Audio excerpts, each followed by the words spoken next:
Part 7. The final story. Sacrifice in the dark.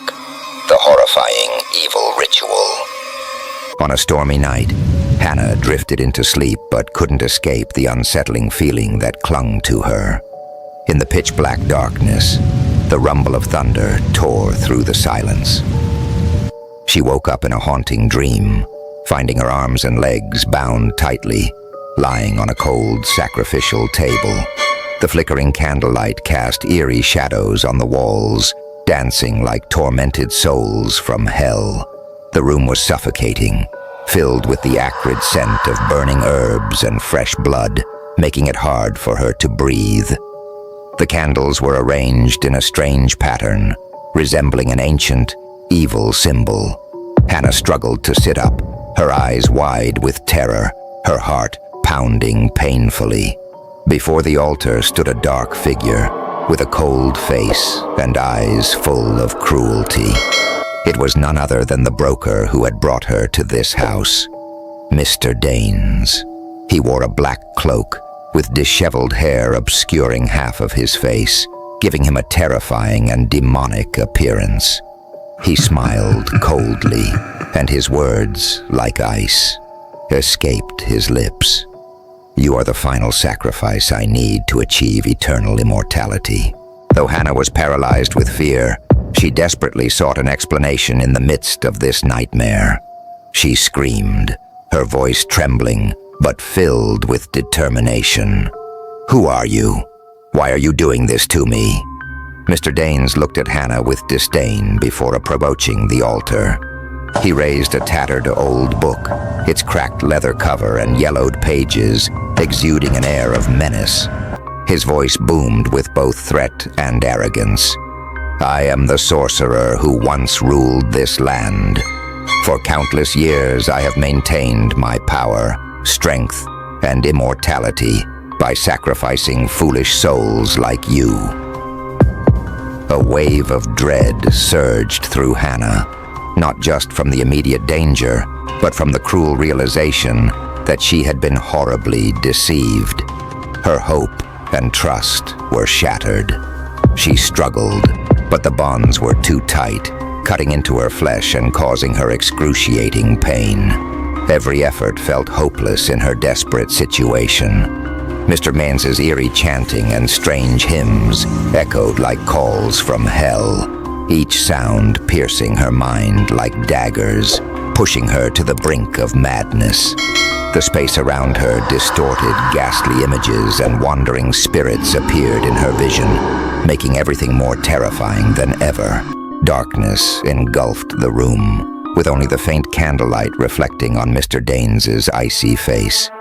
The shadows seemed to merge into the space, revealing faint but haunting images of the souls that had been sacrificed. Hannah could see them, distorted faces, empty and sorrowful eyes, as if crying out for salvation. She could feel their heavy breaths, each panicked beat of her heart pounding in her chest. Mr. Danes began to recite incantations in an ancient, powerful language. His words sliced through the air like sharp blades, making the atmosphere even more suffocating and cold. Hannah felt as if a supernatural force was swallowing her whole, leaving her unable to move or scream, filled only with overwhelming terror. Each incantation brought her closer to destruction. She felt life slowly draining from her body, like every bit of energy was being sucked out, every drop of blood being drawn away. Mr. Danes's eyes burned brightly, like the fires of hell, while his cruel smile spread despair and agony. Hannah wanted to scream, to beg for mercy, but her voice was stifled by fear and pain. The spirits circled her like unwilling witnesses to a dark ritual. The room spun, and everything became blurred and chaotic. She felt herself slipping into an endless void, where there was no escape, only eternal suffering and despair. In her final moments before being consumed by the darkness, Hannah saw a small flicker of light, memories of loved ones and beautiful moments. Regret flooded her heart. Tears began to fall, rolling down her weary face.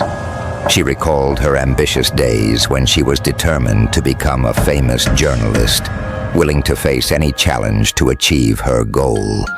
But now, in the suffocating darkness of this room, she realized that it was her ambition that had led her into this nightmare, into the hands of evil.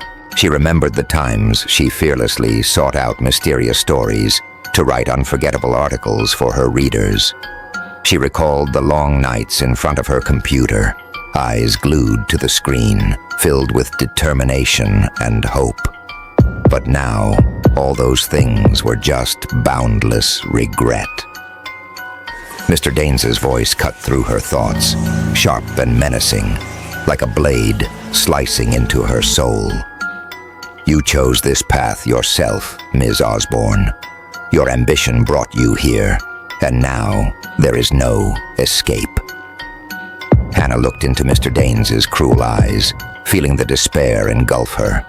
She wanted to beg for forgiveness, to turn back time to before it all began, but she knew it was impossible.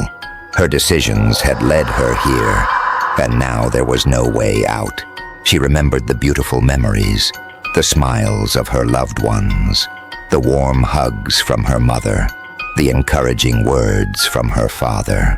She remembered carefree afternoons with friends, laughing without a care. Those memories were like small flames in the night, offering her a little warmth and comfort. But in this moment, they only deepened her pain and regret. Her heart felt shattered, as if being consumed by an endless abyss.